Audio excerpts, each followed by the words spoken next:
நேர்மைக்கான தனது போராட்டத்தில் அதிகாரத்தின் பன்முனைச் செயல்களை எதிர்த்து வெற்றி கொடி காட்டிய துணிச்சலான கொள்கைவாதி இந்த கோபால். இவரது பேச்சும் செயலும் எல்லா இடங்களிலும் இடி முழக்கம்தான். நாடானாலும் காடானாலும் இவருக்கு தனியே ஒரு பேரும் உண்டு, பெயரும் உண்டு. பத்திரிகையாளர் மதிப்பிற்குரிய கோபால் அவர்களை இப்போது பேச அழைக்கிறோம்.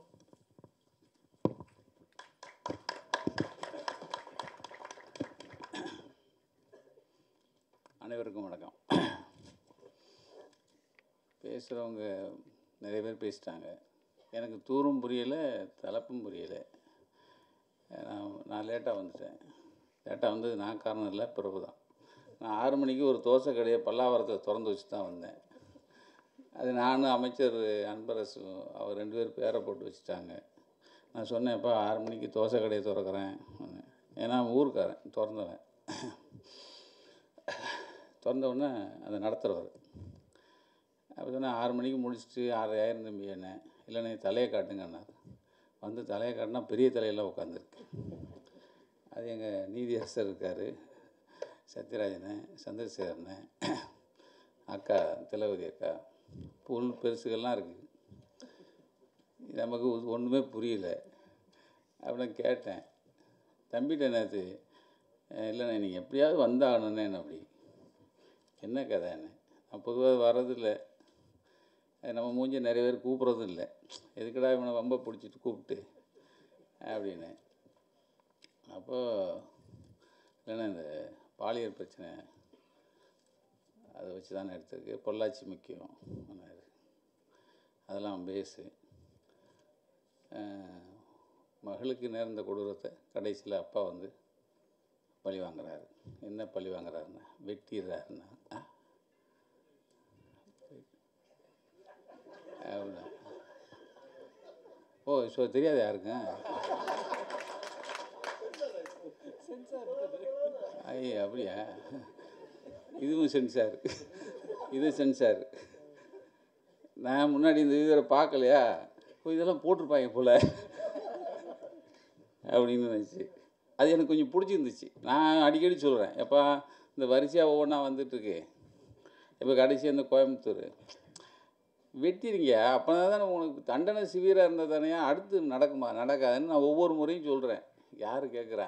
எங்கள் ஜட்ஜி வேறு இருக்கார், இது வேறு கொஞ்சம் ஓவராகக்கூடாது, தீர்ப்புகள் விற்கப்படும். முதல்ல இப்போ அதான் உதயா சொன்ன மாதிரி டைட்டில் பார்த்தோன்னே இந்த டைட்டில் எப்படி ஒத்துக்கிட்டாங்க? உண்மையிலே ஒத்துக்கிட்டாங்களா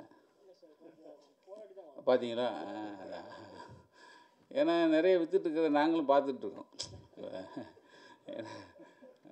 மசூதி அரசியல் பேசக்கூடாது, மசூதி இடித்தது சரிதான்னு சொன்னவருக்கு ராஜ்யசபா சீட்டு. நான் அதுக்குள்ளே போகல, அதுக்குள்ளே ரொம்ப உள்ளே போகல. அப்போ இது ஒன்று போதும், இந்தியாவுடைய அந்த நாம் எப்படி இந்த சட்டத்தை மதிக்கிறோங்கிறதுக்கு. நான் அடிக்கடி சொல்லுவேன், ஆளை சொல்லு ரூலை சொல்கிறேன் அப்படின்னு சொல்லுவாங்க. அது எங்கள் அக்கா இருக்கும்போது சொல்லக்கூடாது, ஏன்னா போலீஸ்காரங்க இருக்காங்கல்ல, நீ யாருன்னு சொல்லுப்பா, உனக்கு ரூல் சொல்கிறேன் அப்படிங்கிற மாதிரி. அது எல்லா இடத்துலையும் பொருந்தும் வச்சுங்களேன். அப்போது இந்த சூழலில் இந்த படம் எடுக்கிறதுக்கு ஒரு தைரியம் வேணும். அது நிச்சயமாக இந்த இந்த படம் இதற்கு உழைத்த அத்தனை கலைஞர்களுக்கும் நக்கீரன் வாழ்த்துக்கள். அதை நம்ம தம்பியாவில் திலக்கு வேற தைரியமாக வாங்கியிருக்காரு. சரி, போலீஸ்கார பிள்ளைன்னா வாங்கினா விட்டுருவாங்க. ஆமாம், அது ஏன்னா எங்கள் அக்காவை பற்றி தெரியும். எதுக்குப்பா திலவதி பையன் விட்டுருக்க அப்படின்ட்டுருவாங்க. எனக்கு அண்ணன் முன்னாடி இந்த மாறன் ஒரு படம் நடித்தாங்க சத்யராஜனை. அதில் அது ஏன்னா நான் எதுக்கு சொல்ல வரேன்னா, சிதம்பரம் பத்மினி கற்பழிப்புலேருந்து இன்னைக்கு வரைக்கும்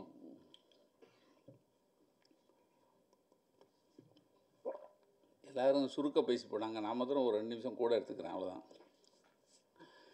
சிதம்பரம் பத்மினி கற்பழிப்பு அது கேள்விப்பட்டிருப்பீங்க. அது தம்பி சிபி சொன்ன மாதிரி இந்த 2 கிட்ஸு 90 கிட்ஸு 80 கிட்ஸ்லாம் இருக்குல்ல, இந்த 80 கிட்ஸில் நடந்தது. ஒரு ஸ்டேஷனில் ஒருத்தன் தூக்கு பிடிச்சி எடுத்து போகிறான். கேட்குறதுக்கு போன ஒரு பெண் தான் பத்மினி சிதம்பரத்தில். அதை ஒரு 4 போலீஸ்காரங்க சேர்ந்து கற்பழிச்சிடுறாங்க. அந்த இலவை நம்ம தான் வெளியே கொண்டு வந்தோம். அன்னையிலேருந்து இன்றைக்கி வரைக்கும் பொள்ளாச்சி, அதுக்கப்புறம் வரிசையாக இருக்கும். பிஎஸ்பி பள்ளியிலேருந்து, சுசீலரியிலேருந்து, இந்த பக்கம் இப்போ கடைசியாக நாகர்கோயிலில் காசின்னு ஒருத்தன், அதுக்கப்புறம் இப்போது கடைசியாக கோயம்புத்தூரில் இப்போது இன்றைக்கி அந்த பையனுக்கு இன்றைக்கி தான் ரொம்ப ஜாதகம்லாம் பார்த்து ஜோதிடம்லாம் பார்த்து அவனுக்கு மேலே குண்டாஸ் போட்டிருக்காங்க. இது அந்த கோயம்புத்தூரில் அந்த ஒரு பையன் ஒரு சின்ன பிள்ளையை கெடுத்துட்டான், ஒரு வாத்தியார், இன்னைக்கு தான் போட்டிருக்காங்க. அப்போது இந்த விஷயங்கள் பூராமே மறுபடியும் வர்றதுக்கு காரணம் என்னென்ன, அதுக்கு தண்டனை சிவியராக இருக்கணுங்கிறத நம்ம சொல்லிக்கிட்டே இருக்கோம். படத்தை பார்த்தாது இந்த தண்டனை சிவியராக இருக்கணும். ஏன்னா அந்த நாவரசு கொலை வழக்கையும் நம்ம வந்து ஜான் டேவிட்டுங்கிற ஒருத்தர் கல்பிரிட்டை வெளியே கொண்டு வந்தது நம்மளாக தான் இருப்போம். அதை பேஸ் பண்ணி தான் மாறன்னு அண்ணன் நடிச்சிருப்பாங்க. ஆக விஷயங்களை வெளியே கொண்டு வர்றதுக்கு ரொம்ப முற்படுறோம். ஆனால் அதனால் விளைவு என்ன அப்படின்னா, கொஞ்சம் விளைவு வந்து இந்த தீர்ப்பு வந்து சரியாக இருக்கணுங்கிறதான். அந்த தீர்ப்பை இவங்க சரியாக சொல்லியிருக்காங்க. அதுக்காக தான் நான் வந்து சாட்சிக்காக தான் வந்தேன். நான் வந்து எல்லோரும் மன்னிச்சுக்குங்க. ஏன்னா நான் வந்து இடையில வந்தவன், இடையில தான் வந்தேன். எனக்கு வந்து காரணம் நான் அல்ல. எனக்கு முன்ன பின்ன எனக்கு கேட்கவே இல்லை. வந்துருங்க அண்ணன் தலையை காட்டிட்டு போங்கன்னாங்க, அதுக்காக வந்தேன்.